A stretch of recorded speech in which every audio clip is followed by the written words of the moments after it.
эл чындыкты билсин. Давай. Улдай бол. Улдай, наклоняйся.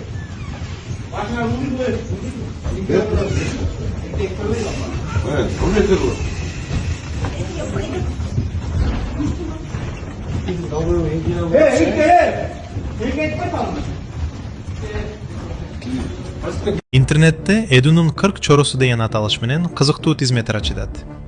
Анда жазылган лакапаттар укук коргоо органдарынын кызматкерлерине эмес, көчө балдарына же криминалдык чөйрөгө көбүрөөк мүнөздүү сезилет. Коомчулук: эмне үчүн атайын кызматтын кызматкерлери мындай каймана аттарды алып жүрүшөт деген суроону кабыргасынан коюуда.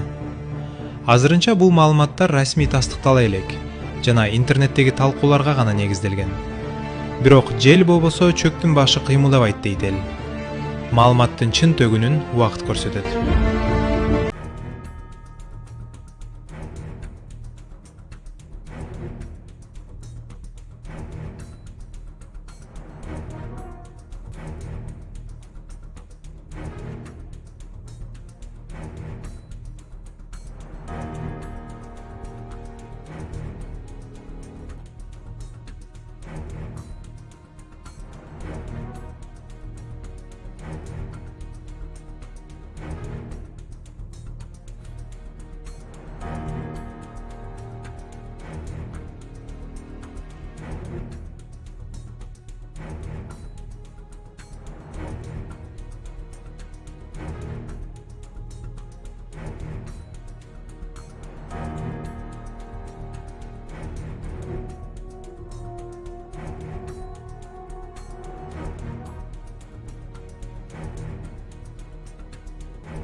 Тууган, дос, жердештеп кызматка албагыла дегем.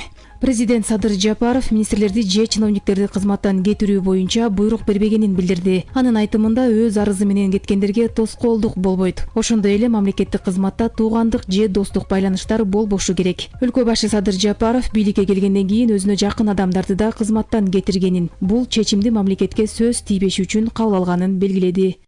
Уулумга жардам бериңиздер. Балдарыңыздар оорубасын. Дуаңыздар кабыл болсун. Аллахым жеңил сыноо берсин. Уулумдун кыйналып жашаганын каалабайт элем. Менин балам дагы балдардын катарында ойногонун каалайт элем. Алладан сурап, эч үмүтүм үзүлбөйт. Балам басып кетет деп ишенемин. Умар катуу оору менен күрөшүп жаткан кичинекей жигит. Ал кымбат дарылануу жана айыгууга мүмкүнчүлүк алуу үчүн сиздин жардамыңызга муктаж болуп турган учуру. Сиз берген ар бир сом Умарды дени сак жана бактылуу жашоого жакындатат. Сооп иш кылуу менен бирге Умарга ооруну жеңүүгө жардам бериңиз. Ар бир берген сомуңуз үчүн Аллах ыраазы болсун.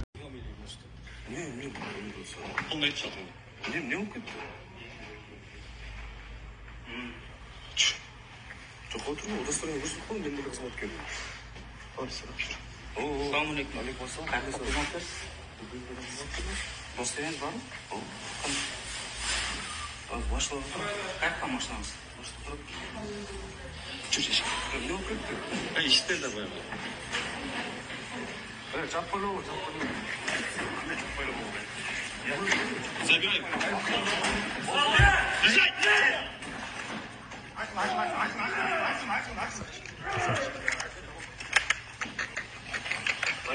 Фамилия не можешь?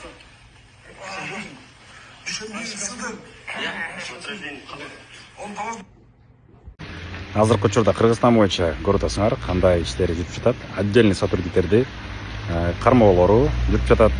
Жана ошондой тарых кайталанып жатат. Ошого окшогон иштер мурундагы Кыргызстан тарыхында болгон ар кандай структураларда. И өзгөчө Кыргызстандын ушул силовой блок, КМБ, МВД, прокуратура, военная прокуратура жана ушуга жакын болгон калган органдардын өз ич-чара болгон мамилеси, иштери, кимдин үстүнөн үстөмдүк кылат жана ошондой эле бурун көрүп атасыңар тарых бат эле алмаштырып коюп атат ролдорду. Кыргызстанга менимче атайын ушу президенттин астында болгон бир орган справедливости керек. Ошол орган ал эч ким аны тааныбайт, эч ким билбейт, эч ким алардын жүздөрү кандай экенин, беттери кандай экенин, аты жөнү ким экенин билбейт, бирок алар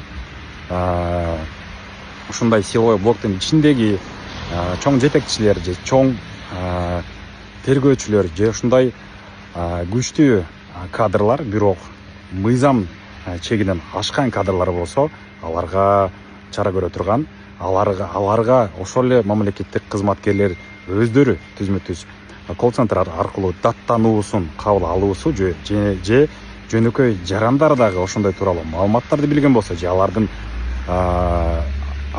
кызматынын кыянатчылыгын колдонуп, кызматынын күчтүүлүгүн колдонуп, жөнөкөй жарандар, бизнесмендер же ошол эле мамлекеттик кызматкерлердин арасындагы кызматкерлер дагы запкы жеген болсо, ушундай иштерде балким чоң ролун ойномок. Бул нерсе азыркы учурда бизде бар. Надзор бул прокуратурада. Прокуратура баарынан өйдө турат негизи. Бирок прокуратуранын ичинде дагы ушундай көрүнүштөр болуп калышы мүмкүн. Мына биз сыйлаган, урматтаган, эң күчтүү, эң эффективдүү, жакшы иштеп келе жаткан ГКМБнын ичинен дагы ушундай отдельный сотрудниктер чыкканы. Бул мындайча айтканда убакыт сонун иштеп келе жатып эле анан кийин ушундай учурлар болот экен. Менимче бизге ушул орган справедливости мейли эли күчүнөн тургандыр түзүм болсун, жеке президенттин өзүнө баш ийген, аларды эч ким тааныбаган, көрбөгөн, бирок аларга ушундай нерселерди алдын алып, пресекать этип, жана дайыма эле эл же дайыма эле ушундай запка жегендер президентке эле кайрылуу жасап отурбастан ошолор аркылуу көп нерсе чечилмек. Бул президент үчүн эң чоң жардам болмок, жана ошондой эле бул түзмө-түз президенттин өзүнө баш ийет. Жана органдар дагы, силовой блок дагы ошолордон коркушат. Кандай дейсиңер? Бир уч Кыргызстанды түндүк-түштүккө бөлүү маселеси кечеже бүгүн эле чыга калган жок. Бул көйгөй айрым саясатчылардын өз кызыкчылыктарына жетүү үчүн саясий мобилизациянын инструменти катары колдонулуп келет. Көбүнчө шайлоо өнөктүктөрүндө, кадрдык дайындоолордо же саясий кризис маалында дал ушул талуулуу көйгөй алдыңкы планга чыгып келген. Өлкө башчы Садыр Жапаров мындай маселе бар экенин, бирок эч качан түндүк-түштүк болуп бөлүнүүгө жол бербей турганын так кесе айтты. Биринчиден, түштүк болуп бөлүнүүгө эч качан жол бербеймин. Андай бөлүнүп жарылууларды качан гана керек болгондо саясатчылар жеке кызыкчылыктары үчүн бөлүп баштайт. Карапайым элди колдонушат. Эгемендик алгандан бери эле саясатчылар түндүк-түштүк кылып бөлүп келишкен. Мен саясатка алгачкы жолу 2005-жылы келгенде өз көзүм менен көрдүм. Өкмөттүн жарымы түндүк, жарымы түштүк же кайсы бир министрликте дагы ушундай болсун деп бөлүп келишкен. Ошондо мен аябай кейигем. Анан ошондо Кудай буйруп, келечекте президент болуп келсем, Кыргызстандын бул оорусун сөзсүз айыктырам деп өзүмө сөз бергем. Өлкөнүн түндүк жана түштүк болуп саясий бөлүнүшүн биротоло жок кылуу үчүн бийлик бир катар аракеттерди ишке ашырууда. Анын бири кадрларды ротациялоо. 2021-жылдан бери райондордун акимдери, соттор, прокуратура, улуттук коопсуздук мамлекеттик кызматкери, ИИМдин жетекчилери ротацияланды. Белгилей кетсек, акимдер менен соттор 100% ротацияланган. Билип калдым, мен азыр мен үчүн мен тияктамын же мен бияктамын деген сезим ичимде жок да. Мен түндүктөн келдим же мен көлдөн келдим. Мен Баткенди дагы билип калдым. Мен Окатты дагы билип калдым. Кеңири Эмес көлдө болсо өзүм Чолпонтада Каройдо төрөлдүм. Бирок Караколдо өсүп калдым да. Башкача айтканда Кыргызстандын бүт эле региондорун жакшы билип калдым. Эми региондорду жакшы билип калдым.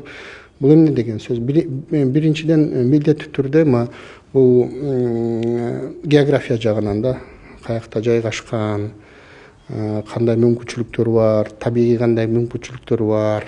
Эксперттер белгилегендей, мамлекет башчынын сот системасын реформалоодогу чечкиндүү кадамдарынын бири судьяларды ротациялоо болду. Мындай масштабдуу ротация өлкөдө биринчи жолу жүргүзүлгөн. Жыйынтыгы көп күттүргөн жок. Бөлүнүп жарылуу, эң башкысы тааныш билиш маселеси азайды. Сотторго болгон ишеним калыбына келе баштады. Эгемендүүлүктүн башталышын жылдарында мунун баары унутулуп калып, айыл өкмөттөрүндө шайлоо жолу менен эмне болсо ошо болсун, ушул менин тууганым, биздин айылдын баласы депутат болот, биздин айылдын тиги өзүбүздүн балдар жогорку кеңешке келет дегенге чейин болуп калганда андай болбош керек да. Мамлекеттик кызматка биринчи кезекте өзүнүн жанагы квалификациясына караша, иш жөндөмдүүлүгүнө жараша болуш керек. Анын жердигине, тияк биягына эчтекесине карабай, мүмкүн болушунча жогорку профессионалдык кесиптик деңгээлине жараша кабыл алган жакшы да. Анан эми ошондой болсо дагы тажрыйбасын дагы эске алыш керек. Жергиликтүү бийликтеги кадрдык ротациянын жыйынтыгы дагы көп күттүргөн жок. Бөлүнүү деңгээли байкалаарлык төмөндөдү. Өлкө башчы белгилегендей, алдыда дагы чоң иштер турат. Ротация бир катар түзүмдөрдү, анын ичинде айыл өкмөттөрүн да камтыйт. Айылдык кеңештин депутаттары өздөрүнө тиешелүү тууган уруктуу же жакынды кандайдыр бир кызыкчылыктар менен шайлап келип, бул баягы жергиликтүү өз алынча башкаруу системасына чоң мындай залака тийгизди да. Мына ошондуктан мына президентибиз тарабынан айыл өкмөттөргө чейин ушу ротация кылуу маселесин көтөргөн. Кадр саясатында эң биринчи критерий бул анын кесипкөйлүгү, анын тажрыйбалуулугу. Адамдык сапаты дагы кем эмес. Ушул 3 негизги критерий болуш керек. Албетте бир өрөндөн бир мезгилде бир нече ушундай күчтүү кадрлар чыкса, анын үчүн аларды иштетсе болбойт. Аны иштетиш керек. Бул мамлекеттик деңгээлдеги эмеде.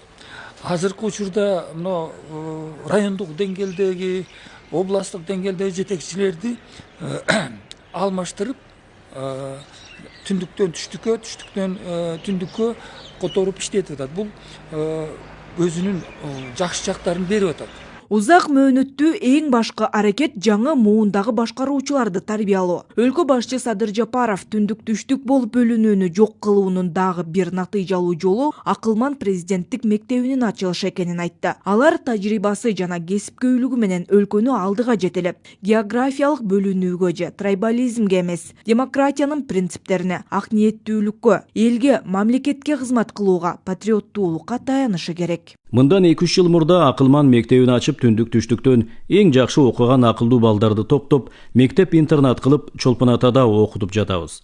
Мындай мектептер азыр баардык облустарда салынып жатат. 2-3 жылдан кийин бүтөт. Кыскасы өлкө боюнча 7-8 Акылман мектептери болот. Аларда окуган балдар кыздарыбызды аралаштырып окутабыз. Мисалы, бүгүн Чолпон Атада региондордун баарынан келип окуп жатышкан болсо, Ошко деле ошондой баардык облустан келип окушат. Буюрса баардык облустарда ушундай кылабыз. Бул мектептерди аяктап, жогорку окуу жайларын бүтүп келген балдар, кыздар түздөн-түз мамлекеттик кызматтарга келип олтурушат. Былтыр эле мыйзам кабыл алдырып, кол коюп, бекитип койгом. Азыртадан баштап эле ал мыйзам күчүндө турат. Эмне үчүн дегенде, мен кокус кызматтан кетип калсам, бул мыйзамды кийинкилери кабыл албай койсо, Акылмандан чыккан балдар талаада калышпасын дедим. Себеби бүгүнкү күндө ошол таланттуу балдарга мамлекеттин акчасын коротуп окутуп жатабыз. Алды 5-6 жылдан кийин өз кесиптери боюнча мамлекеттик кызматтарга келе башташат. Мына ушулар Кыргызстанды бөлүп жарбаган келечектин кадрлары болот. Келерки жылдан тарта бюджеттик квоталар менен окуган студенттер дагы ротациялана баштайт. Президент ар бир облустун борборлоруна студенттик жатаканаларды салуу тууралуу тапшырма берген. Демек, келечекте түндүк түштүк деген оору жок болот. Түндүктөн түштүккө барган 5000 студенттин арасынан үйлөнгөнү болот, турмушка чыкканы болот, менталитеттер алмашат. Мына ушундай ыкмалар менен жойбосок, бул ооруну эзели жое албайбыз, деди өлкө башчы. Бөлүнүүнүн баарын саясатчылар баштайт. Карапайым калк курал болуп берет. Саясатчы элди курал кылып колдонот дагы, бийликке келет, карапайым калкка бир тыйынчалык пайдасы тийбейт. Керек болсо дасторконуна бир сындырым нан ашыкча түшүп калбайт. Баш аламандыктарда жаракат алганы деле карапайым калк, өлгөнү деле карапайым калк. Же эмне акыркы 30 жылда бир саясатчынын жакыны өлгөнүн көрдүңөрбү? Ошондуктан саясатчылардын бузукулук сөздөрүнөн трагедия кылбагыла. Мен акыры түндүк түштүк деген ооруну жок кылам. Убакыт керек. Ар кандай бир жеке кызыкчылыкка пайдаланып кеткен учурларда да болушу мүмкүн. Биз элдин ичинде бул тема көтөрүлбөш керек. Эл баарыбыз бир элбиз, кыргыз элибиз. Мына ошондуктан баягы ротациялоо, мамлекеттик кызматкерлерди ротациялоо маселеси дагы ушуларды жойгонго дагы бир чоң жөрөлгө алып келет.